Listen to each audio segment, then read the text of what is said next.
পুলিচৰ ৰিজাল্ট দিয়ে, যেতিয়া ডাঙৰ পৰীক্ষাৰ ৰিজাল্ট দিয়ে, দুখীয়া মানুহে ৰিজাল্টৰ খবৰ নলৈছিল। কাৰণ চাকৰি দুখীয়া মানুহৰ ভাগ্যত লিখাই নাছিল। এজন যদি দুখীয়া মানুহ ACS অফিচাৰ হ'ব লাগে, 1 কোটি টকা ঘোষ নিদিলে কোনো ACS হ'ব নোৱাৰিছিলে। চৰকাৰী চাকৰিৰ বাবে হয় ৰকিবুল হুছেইনৰ ঘৰত অহা যোৱা কৰিব লাগিছিলে, নহ'লে 10 লাখ 15 লাখ টকা ঘোষ দিব লাগিছিলে। পুলিচৰ পৰা দৌৰে, যোনে দৌৰি পাছ কৰে সি চাকৰি নাপায়, যোনে দৌৰি ফেল কৰে সি চাকৰি পায়। আজি আমি অসমত এটা নতুন পৰিৱেশ সৃষ্টি কৰিলো। চাকৰি কোনে পাইছে? মন্ত্ৰীৰ খোল খালি একে নহয়। চাকৰি কোনে পাইছে? ডাঙৰ অফিচাৰৰ ল'ৰা ছোৱালীয়ে নহয়। চাকৰি কোনে পাইছে?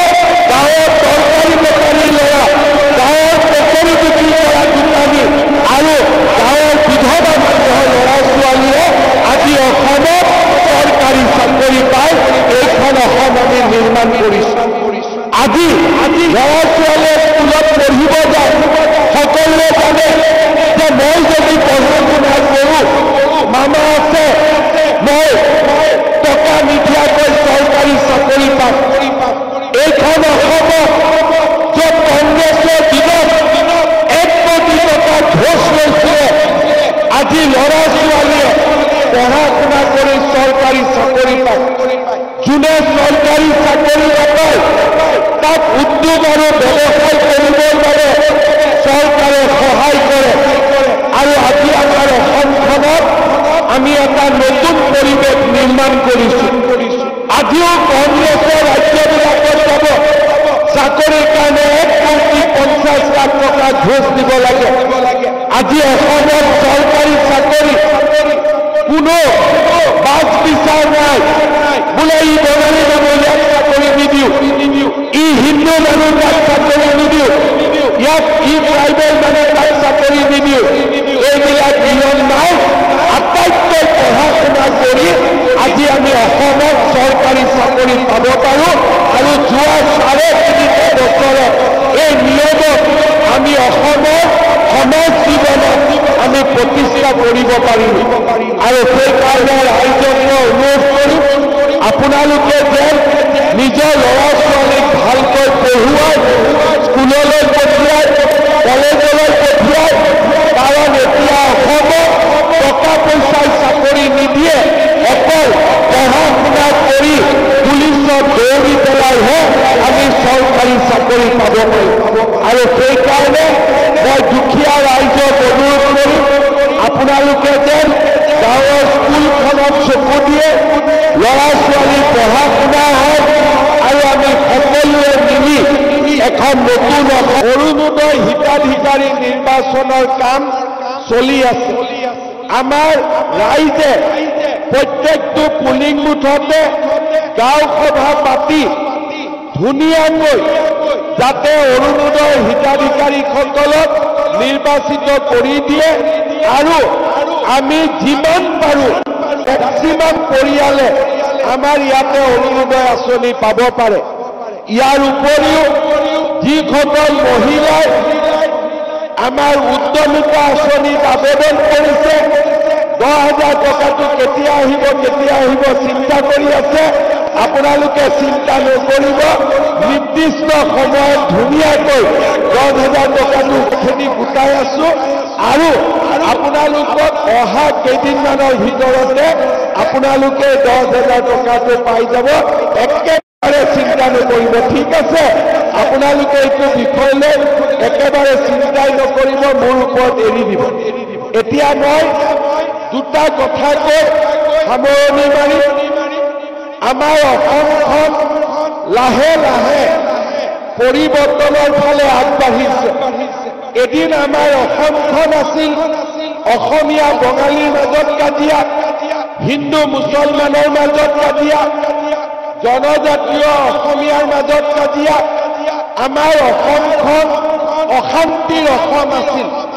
যোৱা 3.5 বছৰত বিজেপিৰ চৰকাৰ অহাৰ পিছৰে পৰা আমি অসমত কোনো সম্প্ৰদায়ৰ মাজত কাজিয়া লাগিব হুলস্থুল কৰিব কাকো দিয়া নাই আৰু আজি বঙালী মানুহে হওক অসমীয়া মানুহে হওক জনজাতীয় মানুহে হওক আমি সকলো শান্তিত বাস কৰিছো কোনেও কাৰো ওপৰত অত্যাচাৰ কৰিব নোৱাৰে সকলোৰে মাজত মৰম আৰু স্নেহৰ এটা সুন্দৰ পৰিৱেশ আমি নিৰ্মাণ কৰিছো বিতৰণ কৰিছিলো তেতিয়া মই এটা কথা কৈছিলো যে আগতে যেতিয়া APSC ৰিজাল্ট দিয়ে পুলিচৰ ৰিজাল্ট দিয়ে যেতিয়া ডাঙৰ পৰীক্ষা ৰিজাল্ট দিয়ে দুখীয়া মানুহে ৰিজাল্টৰ খবৰ নলৈছিল কাৰণ চাকৰি দুখীয়া মানুহৰ ভাগ্যত লিখাই নাছিল এজন যদি দুখীয়া মানুহ ACS অফিচাৰ হ'ব লাগে 1 কোটি টকা ঘোষ নিদিলে কোনো ACS হ'ব নোৱাৰিছিলে চৰকাৰী চাকৰিৰ বাবে হয় ৰকিবুল হুছেইনৰ ঘৰত অহা যোৱা কৰিব লাগিছিলে নহলে 10 লাখ 15 লাখ টকা ঘোষ দিব লাগিছিলে পুলিচৰ দ্বাৰা দৌৰে যোনে দৌৰি পাছ কৰে সি চাকৰি নাপায় যোনে দৌৰি ফেল কৰে সি চাকৰি পায় আজি আমি অসমত এটা নতুন পৰিৱেশ সৃষ্টি কৰিলো চাকৰি কোনে পাইছে মন্ত্ৰীৰ খোল খালি একে নহয় চাকৰি কোনে পাইছে ডাঙৰ অফিচাৰৰ ল'ৰা ছোৱালীয়ে নহয় চাকৰি কোনে পাইছে গাঁৱৰ তৰকাৰী বেপাৰী ল'ৰা গাঁৱৰ পকৰি বিক্ৰী কৰা দোকানী আৰু গাঁৱৰ বিধৱা মানুহৰ ল'ৰা ছোৱালীয়ে আজি অসমত চৰকাৰী চাকৰি পায়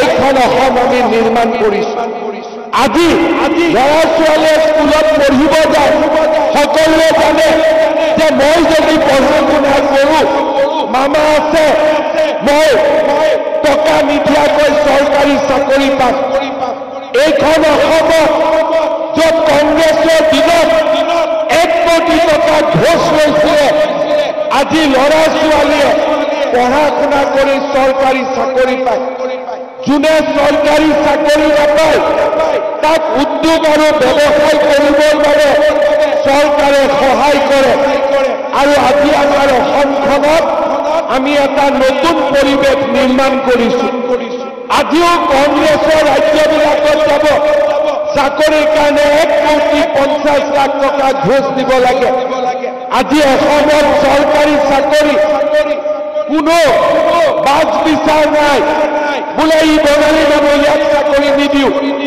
ই হিন্দু মানুহ তাক চাকৰি নিদিও ইয়াক ই ট্ৰাইবেল মানুহ তাক চাকৰি নিদিও এইবিলাক নিয়ম নাই আটাইতকৈ পঢ়া শুনা কৰি আজি আমি অসমত চৰকাৰী চাকৰি পাব পাৰো আৰু যোৱা 3.5 বছৰত এই নিয়মত আমি অসমৰ সমাজ জীৱনত আমি প্ৰতিষ্ঠা কৰিব পাৰিলো আৰু সেইকাৰণে ৰাইজক মই অনুৰোধ কৰিম আপোনালোকে যেন নিজৰ ল'ৰা ছোৱালীক ভালকৈ পঢ়ুৱাই স্কুললৈ পঠিয়াই কলেজলৈ পঠিয়াই কাৰণ এতিয়া অসমত টকা পইচাই চাকৰি নিদিয়ে অকল পঢ়া শুনা কৰি পুলিচত দৌৰি পেলাইহে আমি চৰকাৰী চাকৰি পাব পাৰিম আৰু সেইকাৰণে মই দুখীয়া ৰাইজক অনুৰোধ কৰিম আপোনালোকে যেন গাঁৱৰ স্কুলখনত চকু দিয়ে ল'ৰা ছোৱালী পঢ়া শুনা হয় আৰু আমি সকলোৱে মিলি